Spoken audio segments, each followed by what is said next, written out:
Hello बच्चों, इस video में हम कक्षा 9 के अध्याय 2 बहुपद के प्रश्नावली 2.1 के सभी प्रश्नों को सरल करना सीखेंगे।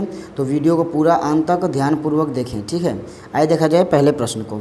तो पहला प्रश्न है कि निम्नलिखित व्यंजकों में कौन कौन एक चर में बहुपद है, कौन कौन नहीं है, कारण के साथ बताना है। अब लिखा है एक चर में बहुपद बताना है, तो एक चर का मतलब समझिए, ठीक है। तो चर क्या होता है? तो चर का मतलब होता है जो आप ABCD पढ़ते हैं ना, तो जब उसका हम उपयोग गणित में करते हैं, यानी A to Z तक किसी भी अक्षर का प्रयोग आप गणित में करेंगे तो उन ABCD को हम चर कहते हैं, ठीक है। गणित में उपयोग करेंगे उसका तो उसे हम चर कहेंगे। और 1 to जो पढ़ते हैं, 1 to गिनती होती है, वो अचर कहलाता है। यानी कि A से लेकर Z तक जितने भी अक्षर होंगे वो सभी चर कहलाते हैं। तो एक चर का मतलब कि ABCD का कोई एक अक्षर होना चाहिए, यानी एक बहुपद है ये आपका। तो इस एक बहुपद में उस ABCD का केवल एक ही अक्षर होना चाहिए, ठीक, तभी वो बहुपद कहलाएगा। बहुपद तो कहलाएगा कितने भी अक्षर हो, ठीक है।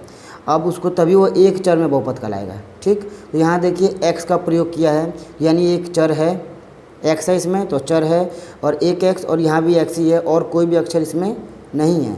तो इसलिए लिख सकते हैं कि निम्न बहुपद में x चर का प्रयोग है केवल, इसलिए यह क्या है, एक चर में बहुपद। ये क्या है, एक चर में बहुपद है। तो अब पहला नंबर दूसरे प्रश्न को देखिए। तो यहाँ ध्यान दीजिए कि यहाँ पे टी तो है और इधर भी टी है, तो कहेंगे कि ये भी एक अक्षर का प्रयोग है, यानी कि ये भी एक चर है। एक चर है मगर एक चर में बहुपद बोला है ना, एक चर में बहुपद, तो ये बहुपद है या नहीं, ये कंडीशन गड़बड़ हो जाएगी, ठीक है। तो यहाँ पे देखेंगे तो ये बहुपद नहीं है, क्योंकि यहाँ पे प्रश्न में जो टी है यानी अचर पद, यानी ABCD का जो प्रयोग करते हैं हम, जैसे मान लीजिए ए का करें प्रयोग, तो ए का प्रयोग करें तो उसकी घात हमेशा 1 2 3 यानी कि प्राकृतिक संख्या में घात होनी चाहिए, ठीक है। इसका मतलब कभी भी कोई भी चर पद बटे में ना हो, यानी 1/A to Z, यानी कोई भी अक्षर बटे में ना हो, ठीक है। ए से लेकर जेड तक कोई भी अक्षर बटे में नहीं होना चाहिए, तभी बहुपद कहलाएगा। दूसरा, कोई भी ए से लेकर जेड तक का अक्षर करनी में नहीं होना चाहिए, ठीक है, यानी A to Z का कोई भी अक्षर अंडर रूट में नहीं होना चाहिए, दूसरा कंडीशन। और किसी भी चर पद की घात माइनस में नहीं होनी चाहिए, ठीक, और किसी भी चर पद की घात बटे में नहीं होनी चाहिए, और साधारण घात रहेगी तो वो क्या कहलाएगा, बहुपद कहलाएगा। इतना कंडीशन नहीं होना चाहिए, ठीक है, तब बहुपद रहेगा। तो ये पहला नंबर की जो प्रश्न है 3 करनी में टी, ये पहले बहुपद ही नहीं है, क्योंकि करनी के अंदर टी दे दिया है। ये जो चर है वो करनी में बंद है, ठीक है, इसलिए ये बहुपद नहीं है। जब बहुपद ही नहीं है तो एक चर में बात ही अलग है, ठीक है। बहुपद नहीं है क्योंकि जो टी का प्रयोग किया है, इस टी की घात प्राकृतिक संख्या नहीं है, ठीक है। क्या लिखेंगे यहाँ पर, कारण पूछेगा तो कारण के साथ उत्तर दीजिए, पूछा है ना, तो कारण क्या देंगे, क्योंकि जो ये चर पद है, निम्न बहुपद में जो चर पद टी है, इसकी घात एक पर प्राकृतिक संख्या नहीं है। घात मतलब करनी में टी है, तो इसका मतलब करनी में टी का मतलब होता है टी पर पावर 1/2।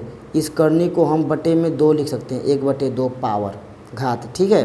तो ये भी इसका मतलब ये क्या हुआ, ये प्राकृतिक संख्या नहीं है, यानी घात कैसी होनी चाहिए, 1 से लेकर 100 तक या फिर अनंत तक गिनती होनी चाहिए, साधारण गिनती, न बटे में हो, न दशमलव में हो, और ना ही माइनस में हो, केवल प्राकृतिक संख्या घात होनी चाहिए। तो कारण दे देंगे कि निम्न बहुपद में प्रयोग चर पद की घात प्राकृतिक संख्या नहीं है, इसलिए यह बहुपद नहीं है। आइए देखा जाए तीसरे वाले प्रश्न को। तो तीसरे प्रश्न में लिखा है y + 2/y। तो यहाँ भी देख सकते हैं जो y यहाँ पे दिया है ये बटे में है, तो बटे में y का मतलब देख रहे हैं, 1/y का मतलब होता है y पे घात -1, ठीक है। तो इसकी भी घात कैसी है, ऋणात्मक आ गई ना, तो फिर लिख सकते हैं कि दिए गए बहुपद में चर पद y की घात ऋणात्मक है, यानी कि इसकी घात प्राकृतिक संख्या नहीं है, इसलिए यह बहुपद नहीं है, ठीक है, नहीं है, ठीक है। ऐसा प्रश्न पूछ देता है पेपर में। अब यह देखिए, यहाँ ये पहले चेक करिए बहुपद है या नहीं। तो ये देखिए x की घात 10 है, +10 है, सही है, y की घात 3 और t की घात 50, ये सभी घातें सही हैं, यानी ये बहुपद है। बहुपद है मगर इसमें जो चर पद है ABCD, इसमें x, y और t 3 चर पदों का प्रयोग किया गया है, इसलिए यह एक चर में बहुपद, बहुपद तो है यानी एक चर में बहुपद नहीं है। ठीक है, बहुपद है मगर एक चर में बहुपद नहीं है। ठीक है, इसके चर कितने हैं?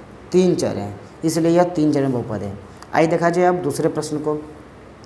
तो दूसरा प्रश्न में दिया गया है निम्न में एक्स स्क्वायर का गुणांक बताइए, यानी एक्स स्क्वायर का गुणांक बताना है। तो गुणांक क्या होता है? तो गुणांक को हम इंग्लिश में कॉफिशिएंट कहते हैं। ठीक है, क्या कहते हैं? कॉफिशिएंट। तो निम्न में हमें गुणांक बताना है एक्स स्क्वायर का, तो कॉफिशिएंट यानी गुणांक का मतलब होता है कि एक्स स्क्वायर जहाँ भी दिखे प्रश्न में, अगर दिख रहा है तो ठीक है, अगर समीकरण इस प्रश्न में एक्स स्क्वायर नहीं है तो आंसर आपका 0 होगा। ठीक है, जिसका गुणांक पूछेगा वो अगर बहुपद में नहीं दिखा तो आंसर 0। ठीक, क्योंकि देखिए यहाँ पे एक्स स्क्वायर है, एक्स स्क्वायर को छोड़कर जितनी भी संख्या इसके साथ गुणा करेंगी ना वो इसका गुणांक यानी कॉफिशिएंट कहलाएगा। तो लिख सकते हैं एक्स स्क्वायर का गुणांक 2 है इसमें। और यहाँ देखिए प्रश्न 2 में इसमें क्या है कि करनी में 2x - 1, यहाँ पे एक्स स्क्वायर ही नहीं है, जिसका गुणांक पूछा है वो ही नहीं है। इसका मतलब क्या लिख सकते हैं कि एक्स स्क्वायर का गुणांक 0 है। 0 क्यों है? क्योंकि अगर 0 है तभी तो 0 से गुणा होकर 0 बन गया है, इसीलिए जब नहीं दिखेगा तो 0। और किसका? जिसका पूछेगा उसी का, एक्स स्क्वायर का गुणांक पूछेगा तो एक्स स्क्वायर का ही। इसी प्रकार और भी प्रश्न हैं, आप जरूर करने का प्रयास करें। हम यहाँ सभी प्रश्न नहीं कर सकते क्योंकि ज़्यादा समय आपका लगेगा और आप बोर भी हो जाएंगे। ठीक है, इसीलिए सभी प्रश्नों के 1-2 प्रश्न हम सॉल्व कर रहे हैं, और वो भी वही प्रश्न को सॉल्व करेंगे जिन्हें आपको समझने के बाद आप सही प्रश्न कर पाएँ। आइए देखा जाए आप तीसरे प्रश्न को। तीसरे प्रश्न में दिया गया है कि 35 घात के द्विपद का और 100 घात के एकपदी का एक उदाहरण दीजिए। यानी 35 घात, घात का मतलब क्या होगा ये समझिए। किसी भी चर पद यानी ABCD A to Z तक कोई भी ABCD में से कोई भी अंक लिख दिए और कोई बड़ा सा बहुपद है, उसमें सबसे अधिक वाले घात को यानी सबसे अधिक वाले नंबर उसके ऊपर मान लीजिए लिखे हैं 35, तो ये क्या हो गया? इसकी घात हो गई 35। अब इसके इधर कुछ भी जोड़ेंगे, मान लीजिए लिख दिए A, तो यहाँ पे 35 से कम ही रहना चाहिए। अगर 36 करेंगे तो बहुपद की घात क्या हो जाएगी? 36। ठीक है, तो क्या कहा है? 35 घात के द्विपद का, तो ये हो गया आपका, देखिए A पे घात 35 और A पे घात 34, कितने पद है इसमें? 2 पद हैं, और घात सबसे अधिक क्या है? 35, तो यानी 35 की घात द्विपद, या लिख सकते हो A पर घात 35 + 5, ये भी हो सकता है 35 घात का द्विपद, द्विपद माने 2 पद हों। ठीक, या लिख सकते हो x पे घात 35 + x पे घात स्क्वायर, ये भी हो गया द्विपद। ठीक है, 35 में अधिकतम घात कितनी होनी चाहिए? 35 ही।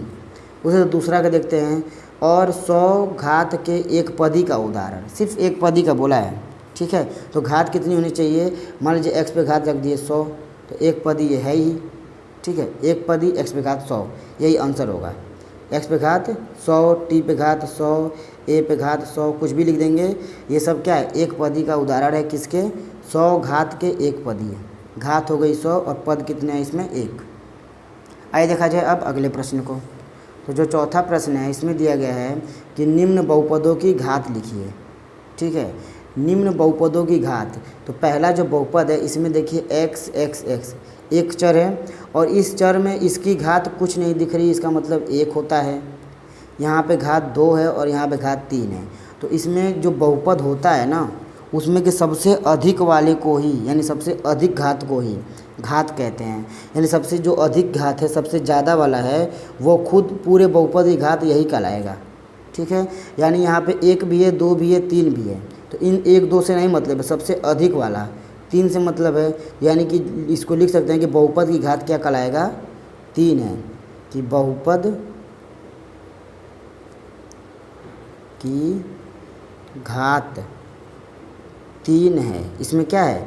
बहुपद की घात 3 है। अब यहाँ देखेंगे दूसरे में तो आपको कोई भी चर पद नहीं दिख रहा है ना, ABCD कुछ है ही नहीं, यानी कोई होगा जिसकी घात क्या हो सकती है? 0 हो। ठीक है, यानी गुणे में कोई होगा जिसकी घात 0 होगी, जिससे वो क्या बन गया? 1 बन गया, क्योंकि किसी भी घात 0 होता है तो 1 बन जाता है, और गुणा होकर 3 खुद बन गया। यानी जब इसके साथ कुछ भी नहीं रहेगा, कोई केवल अंक रहेगा, तो उसकी घात क्या लिखेंगे आप? 0 लिखेंगे। ठीक है, क्या घात है इसमें? बहुपद की घात 0 है। अब आइए देखते हैं अगले प्रश्न को। तो जो अगला प्रश्न इसमें दिया गया है, निम्न बहुपदों में बताइए कि कौन कौन बहुपद रैखिक है और कौन द्विघाती और त्रिघाती है। ठीक है, अब यहाँ समझिए किसे हम रैखिक कह सकते हैं, किसे द्विघाती कहेंगे और किसे त्रिघाती कहेंगे।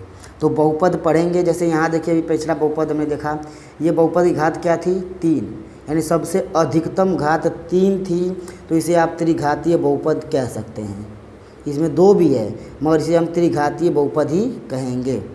ठीक है, सबसे अधिक घात अगर 3 है तो त्रिघातीय बहुपद, अगर 2 है तो द्विघातीय बहुपद, अगर नहीं है यानी घात नहीं है, 1 घात है तो रैखिक बहुपद।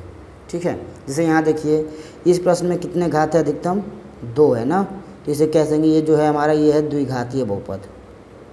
अधिकतम अधिक वाला देखेंगे, द्विघाती बहुपद।